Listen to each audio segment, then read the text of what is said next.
All right. Now that we've gone over all the different parts of this keyboard, the other thing we want to go over is the software. The software in question here is called VIA, or VIA. We plugged it in, now we got some lights. Got a little bar right here, you got these little lights right here. And then it's hard to see on this camera, but there are lights under each of the keys. So you won't see them necessarily all that much with these solid keycaps, but it's still fun. And that's one of the things we can customize. Now we're going to go over how to program the keyboard. What we do here is we connect to a program called VIA, or VIA, and that is accessible through a web browser. It's a web app.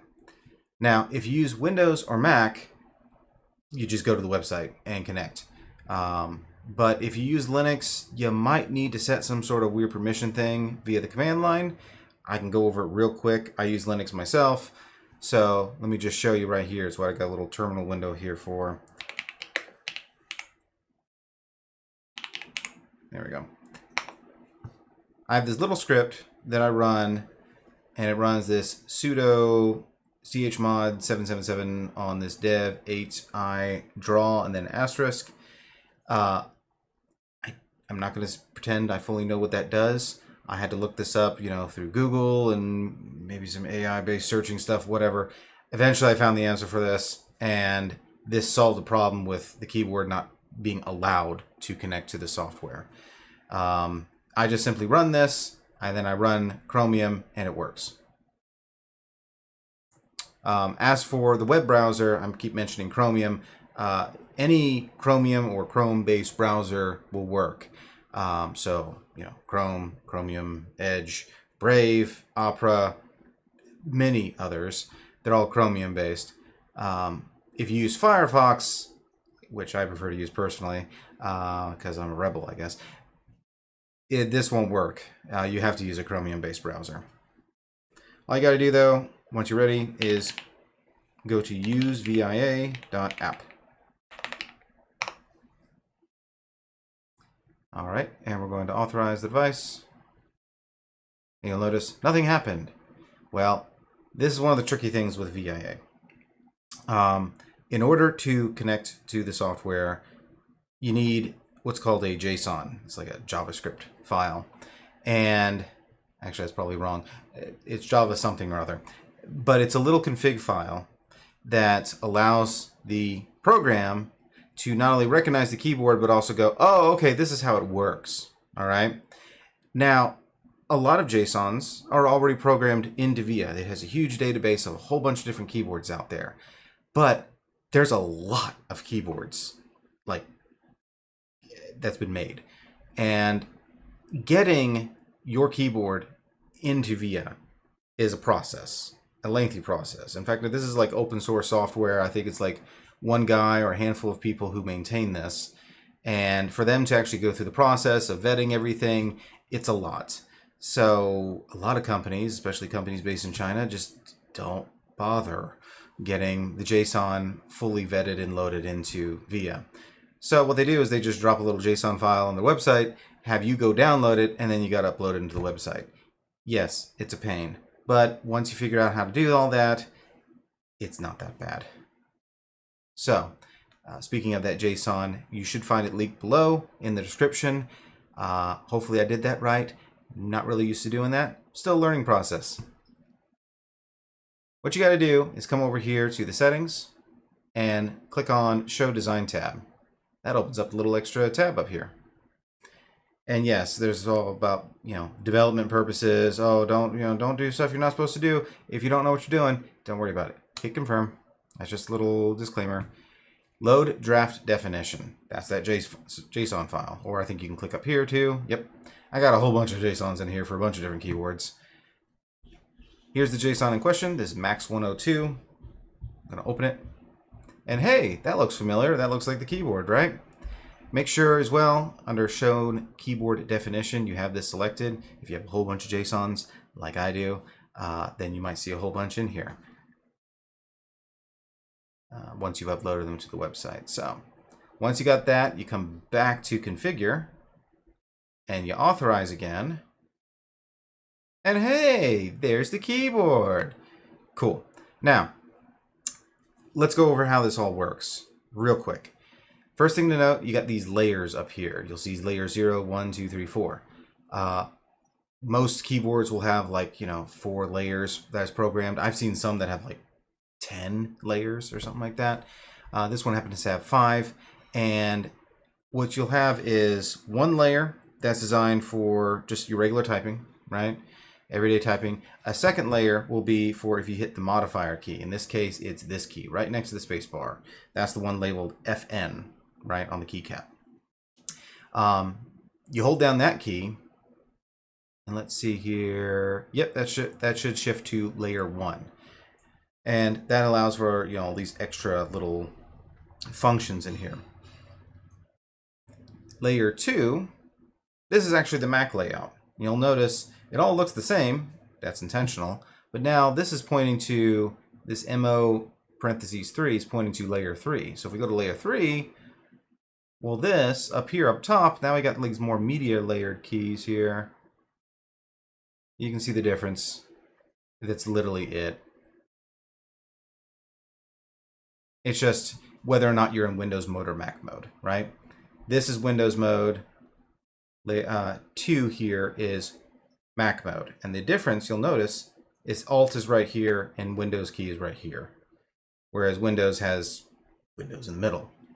Also, if you're using Linux, this is also the layout you typically use. Likewise, those shortcut keys along the F row change based on whether you're using Windows or Mac. And you'll see here in this little card you want to keep a hold of, there is here, if you hit FN plus M, that's what changes it between Windows mode and Mac mode. I know it's a lot of little things to keep in mind. It's not that bad. You'll get used to it. You can do it. There are all these shortcuts listed here on the card, but if you don't like these, you can change them. You can change them however you want. So I'm going to operate on the assumption that you probably have a Windows computer or a Linux computer, in which case we're going to use this layout. If you have a Mac one, you're going to want to go to layer 2 and change those corresponding keys, 2 and 3. Now, there's also a layer 4. That one only has a couple little functions. I don't know what custom 14 is, but there's also a reset. And I'm pretty sure what you have to do, there's probably like you hold down, hold on. Let me see here. Okay, so you would hold down this key, which is that FN key, that modifier key, plus the shift key. You hold those two down, you go to layer 4, and you get these functions. I honestly don't know what custom 14 is. I don't know if it says it in here. I'm not going to worry about that. But this is like a full reset key, so like factory reset the keyboard. If you really mess things up, you push those two keys together, or at least, if what you messed up was those modifier keys, you just modify, set some key to modify to layer 4, and then hit that key, right? All right, let's go over how to actually reprogram this, though. That's the main thing we want to know. Down here, you'll see all these different little buttons. You can make them anything you want. These buttons here under basic, these are what you typically see on a typical keyboard. Except a couple others, you'll have like just blank, basically the key does nothing.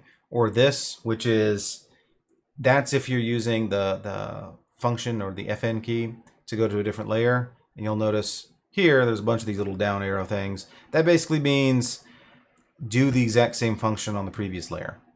Don't worry about it, it's simple. Otherwise, you got, just make sure you notice little things like left window, left alt, right alt, left control, right control. Here's your arrow keys, left down, up right. It's just a matter of kind of hunting and pecking and finding the right letter that you want. Apparently, also the letters are in alphabetical order. Media are media keys. Macros. Okay, so there's a whole little section about programming macros. You go in here, you set up the macro, and then you assign that to a particular macro key, 0 through 15, and then you can assign that to some sort of key press or like function, and then this, and that punches in some sort of automatic macro, meaning you can do a whole bunch of key presses all at once. And that can get really granular. I'm not going to go into all the details there. I'm just going to show you, like, here's where it is. If you want to know how to do it, you look it up. All right, here you got the layers section. You'll have a whole bunch of different ones in here that can do different kind of layering functions. And again, I don't know fully everything that is in here. I will say you have something like space FN1. That one is like, if you hit the space key real fast, or you're in the space bar rather, you hit it real fast, it functions as a space. If you press and hold it, now it functions as that layer key. But you probably want to just focus on these MO 0, 1, 2, 3, 4, and so forth. 0 is just the standard layer, like you're already here. You don't have to worry about it. But you know, you'll notice this one is MO1. Again, you push and hold that key, and it takes you to this layer. That's basically the gist of it. I'm not going to go into any more details than that. Again, if you want to know more, Google is your friend. All right, now you got a bunch of special keys in here. You'll notice that there's those shortcut keys, sleep, wake, calculator, mail. There's a bunch of other things in here. Some of these, I swear, don't really do anything. Yeah, I think these are language switch keys if you have like Japanese or Korean stuff. Disable GUI, or toggle GUI, that's that Windows lock function where you can push that, and I think it is in fact set up here. Yeah, GUI toggle. So if you push an FN and window key, that key just turned white and is now holding white, and that lets you know that the Windows key is now disabled, and I can push it all I want and nothing's happening. Now it's re-enabled. Oh hey, there's my menu. All right. This display test white, I'm pretty sure that just... Nope, I don't know what it does. Nothing happens. Admittedly, sometimes you'll have these little functions in here that do some weird thing, and I don't fully understand what they all do. Sometimes they're custom little things, and so you can't necessarily reprogram them very easily if you were to get rid of them. Again, the card here is your friend. And if you really mess things up, you can hit that reset function. Now, here's something a little more fun: lighting keys. These, and you'll notice that there's a bunch of these right here on the arrows, right here on the pipe key. Those allow you to toggle different kind of lighting effects, increase the brightness, increase the speed, cycle through different kind of lighting effects, and that controls the lighting here on the keyboard. However, if you want to, you can also just come here on the far left, hit lighting, and oh hey, you got all this stuff here. You can just turn it off if you want. You can control the speed. If it isn't some sort of rainbow function, you can come in here and choose the color. You can choose the brightness. That makes it extra bright. That dimmed it. Oh, okay. It's just the backlight for the keys themselves, not the little accent lights. This bar and the little triangles in the corner there. Again, the card goes into more detail. There's also like a save load thing, so if you can like save a layout and just save it as an actual file and then upload it. And then here are here's that macro section I was talking about before. Again, you can go in here, you can can only record when full screen. Okay. You can just record chord key presses, or you can come in here and you can just straight up like program something in. Say, I want to do this sort of thing with this kind of function. Actually, like I have this little keypad here, and I use it as like a password pad, and I can press some key, and it just enters in the full password and presses enter. And then I can push this. This is an FN key right here, and I can push that. That's a different password now. It's real fun, and makes life a little easier. All right, so to reprogram it, it's really simple. All you have to do is push a key, and then you can push one of the key buttons down here, and now it's reprogrammed. And it will do what you just set it to do. So instead of hitting escape, now I'm pushing enter several times. I'm going to put it back by pressing that key again, pushing escape. There. Simple as that. You can do whatever you want. You don't like the layout of these nav key clusters up here, you can change it to something else. You can make them macro keys if you want, just as long as you know you don't ever actually use those for anything. You want the num pad to be a macro pad. You can program your macros under that macro section and then put the macros there. Do whatever you want, right? All right. I think that takes care of about everything I wanted to show off. So to recap, you got all the different parts and pieces of the keyboard. You have keycaps and switches. You have the plate that holds everything together. You have the PCB, which is the actual like electronics of the keyboard. You have the little daughter board that the PCB connects to that, you know, gives it a USB port. You have the case. You got all the little foams, and you also have the little wireless dongle under that little trap door in the back. And then for reprogramming, you know, again, you just go to usevia.app, and that allows you to go in there, reprogram the keyboard. You'll probably need that JSON file. Like I said, it should be linked down below. But once you do that and you get it uploaded, it's really easy. It's just a matter of poking around and figuring it out until you until you're happy with what you want. So again, I hope you enjoy. I hope you have a lot of fun with this. You really enjoy it. That you like the sound of it. You like the feel and the look of it.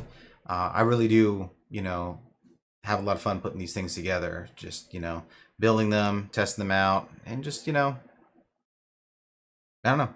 It's just fun. So if you want to, you can check me out on Twitch. Like I said, sometimes I stream. It's whenever I have time. And